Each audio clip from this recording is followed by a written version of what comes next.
জানবে তুমি রমাদান কি জানবে। আন আবি হুরায়রা রাদিয়াল্লাহু আনহু, আবু হুরায়রা রাদিয়াল্লাহু আনহু থেকে বর্ণিত তিনি বলেন, আন্না রাসূলুল্লাহ সাল্লাল্লাহু আলাইহি ওয়াসাল্লাম قال, রাসূল সাল্লাল্লাহু আলাইহি সাল্লাম বলেছেন, ইযা জাআ রমাদান ফুতিহাত।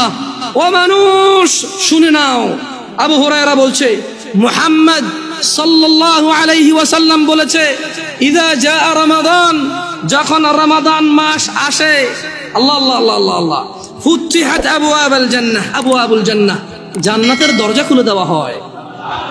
ওয়া গুলিকাত আবওয়াবুন নার, জাহান্নামের দরজাকে বন্ধ করে দেওয়া হয়। আলহামদুলিল্লাহ, ইয়া আল্লাহ, কি মাস এটা, ইয়া আল্লাহ, কি মাস, সুবহানাল্লাহ। شهر رمضان الذي أنزل فيه القرآن هدى للناس وبينات من الهدى والفرقان فمن شهد منكم الشهر فليصم। আল্লাহ সুবহানাহু ওয়া তাআলা বলেছেন রমাদান মাস কোরআনুল কারীম অবতীর্ণর মাস, যা সুস্পষ্ট হিদায়াত, মানুষকে হিদায়াতের দিশা দেখায়, এবং আল ফুরকান, সত্য মিথ্যার পার্থক্যকারী হচ্ছে এই কোরআনুল কারীম, যা রমাদান মাসে নাযিল করেছে। ফামান শাহিদা মিনকুম, আল্লাহর আদেশ হচ্ছে তোমাদের মধ্যে যেই ব্যক্তি রমাদান মাস পাবে, মানে তুমি বেঁচে আসো আর রমাদান মাস আসছে, ফালিয়াসুম, সে সিয়াম পালন করবে। তাহলে এটা ফরজ হয়ে গেল, রমাদান কি হয়ে গেল, রমাদান ফরজ হয়ে গেল। জান্নাতের দরজা খুলে দেওয়া হয়, জাহান্নামের দরজা বন্ধ করে দেওয়া হয়। ওয়া সুফিদাতিশ শায়াতিন, এবং দুষ্ট জিনদেরকে বন্দী করে ফেলা হয়। রোজা যে ভাঙছো, শয়তানের তো দোষ দিতে পারবা না। রমজান মাসে যারা নামাজ পড়ে না, তারা তো ইবলিসের দোষটা দিতে পারবে না। যদিও কিয়ামতে ইবলিসের দোষ দিয়ে পার পাওয়া যাবে না রমজান মাস ছাড়াও, কিন্তু বড় আফসোস, যারা রমজানের সিয়াম পালন করে না, 5 ওয়াক্ত সালাত আদায় করে না, জিনা করে, ধূমপান, মদ পান করে, গাঁজা পান করে, যারা রমাদানে জুলুম করে স্ত্রীদের প্রতি, যারা ছেলে সন্তানের প্রতি জুলুম করে, যারা গালাগালি মারামারি করো, তোমরা রমাদানে ইবলিসের তো দোষ দিতে পারবে না। ঈমান এনেছো রবের প্রতি, রব তোমাদের বলছে, ইয়া আইয়ুহাল্লাযীনা আমানু কুতিবা আলাইকুমুস সিয়ামু কামা কুতিবা আলাল্লাযীনা মিন ক্বাবলিকুম লাআল্লাকুম তাত্তাকুন। বেতাকাবাসী, তোমরা যারা আল্লাহর প্রতি ঈমান এনেছো, যারা তোমরা ঈমান এনেছো শেষ দিবসের প্রতি, যারা তোমরা জানো এই পৃথিবী চিরস্থায়ী নয়, মৃত্যুর পর সাক্ষাৎ করবে তোমরা পৃথিবীর প্রতিপালক, মানুষের স্রষ্টার সাথে, যিনি আমাদের সব কর্মকাণ্ডের হিসেব রক্ষা করছেন, এবং সেই হিসেবের সম্মুখীন আমরা হতে হবে। তিনি বলছেন, হে তোমরা যারা ঈমান এনেছো, কুতিবা আলাইকুমুস সিয়াম, তোমাদের উপর রোজাকে ফরজ করা হয়েছে, তোমাদের উপর রোজাকে অনিবার্য করা হয়েছে, তোমাদের উপর রোজাকে করতেই হবে বলে করা হয়েছে, কেউ এটা থেকে পার পাবে না। কামা কুতিবা আলাল্লাযীনা মিন ক্বাবলিকুম, ও মুহাম্মদের উম্মতরা সাল্লাল্লাহু আলাইহি ওয়াসাল্লাম, তোমরা যারা ঈমান এনেছো আল্লাহর প্রতি, জেনে রাখো তোমাদের উপর রমাদানকে ফরজ করা হলো, যেমন তোমাদের পূর্ববর্তী, তোমাদের আগে যে নবী রাসূল এসেছে, তোমাদের আগে যে উম্মতরা ছিল, ওদের উপরও যেমন রোজা ফরজ ছিল, ঠিক তোমাদের উপরও তেমন রোজা ফরজ। কেন?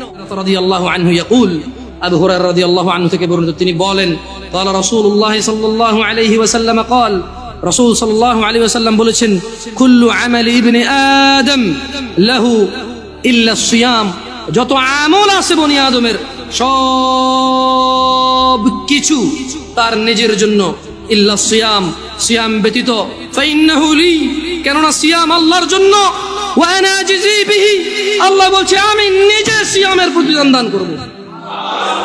তোমার সালাত, তোমার যাকাত, তোমার হজ, তোমার সাদাকা, আল্লাহ সুবহানাহু ওয়া তাআলা বলছে কুল্লু আমালি ইবনি আদম লাহু, সব ভালো কাজ বনি আদমের তার জন্য, ইল্লা সিয়াম, রোজা ছাড়া, ফাইন্নাহু লি, আল্লাহ বলছে যে রোজা হচ্ছে আল্লাহর জন্য, ওয়া আনা আজজি বিহি, এবং আমি, মানে আল্লাহ নিজে রোজার প্রতিদান দান করবে, কেউ দিতে পারবে না।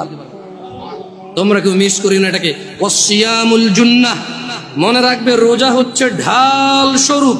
ওয়া ইযা কানা ইয়াউমু সাওমি আহাদিকুম ফালা ইয়ারফুস ওয়ালা ইয়াসখাব, সিয়াম পালনের দিন তোমাদের কেউ যেন অশ্লীলতায় লিপ্ত না হয় এবং ঝগড়া বিবাদ না করে। ফাইন সাব্বাহ আহাদুন أو أو قاتله فليقل إني أمر صيام إني أمر صيام যদি কেউ তাকে গালি দেয়, তোমাদের মধ্যে যদি কাউকে কেউ গালি দেয় অথবা ঝগড়া করে, সে যেন বলে আমি ঝগড়াও করব না, গালিও দিব না, আমি সিয়াম। কারণ সিয়াম কার জন্য? চালায়, রিক্সা চালায় অথবা খেটে খাওয়া, দৈনিক দিনে কাজ করে দিনে খায়।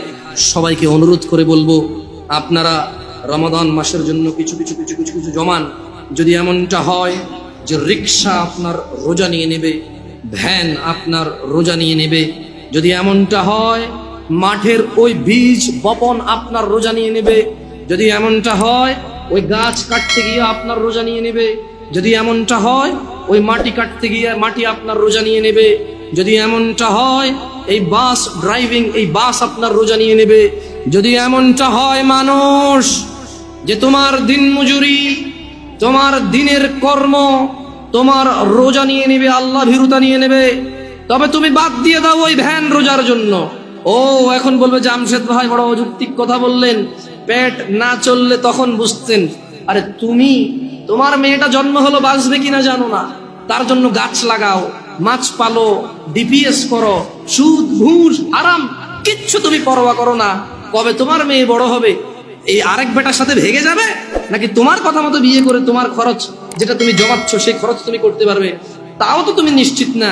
তবু তুমি মাসে মাসে 2000 করে রাখছো কেন? সিয়ামের জন্য কি তুমি এই প্রস্তুতি নিতে পারো না? ও ভাই, তুমি যদি দিনের বেলা রিক্সা না চালাও, দেখবা যে সব লোক রাতে সন্ধ্যায় বের হচ্ছে। ভাই, তোমার দোকান খোলাতে যদি রোজা নষ্ট হয়ে যায়, দেখবা তুমি যখন দোকান দিনে খুলবা না তখন রাতেই তোমার বিক্রি হচ্ছে। কারণ মনে রাখবা এই নাঙ্গলকোটবাসী এই আশপাশ থেকে বাজার করে, দিনের বেলা দোকান না পেলে রাতে হলেও করতে হবে। দোকানই এগুলা, মানুষই এগুলা। বুঝাইতে পারেনি বোধ হয়। কেন ভয় পাচ্ছ রিজিক? মানুষ সাল্লাম বলেছে ধনীদের 500 বছর পূর্বে দরিদ্র জান্নাতে প্রবেশ করে। কত বছর পূর্বে? এই দরিদ্র জান্নাতে যাবে যে সালাত আদায় করে না, সিয়াম পালন করে না, ও সারা দিন কাজ করলে খেতেই পারে, জমি কিনতে পারে না, জায়গা কিনতে পারে না, ঘর করতে পারে না, বাড়ি করতে পারে না, কোথাও গিয়ে দাওয়াত খেয়ে 1000 টাকা দিতেও পারে না, কেউ ওকে তাই দাওয়াতও দেয় না। ও সারা দিন সিগারেট খায়, রোজা ভাঙে, হালকা কিছু সিগারেট, হালকা কটা ভাত খেয়ে বলে যে রিক্সা চালাই, বলে যে মাঠে কাজ করি।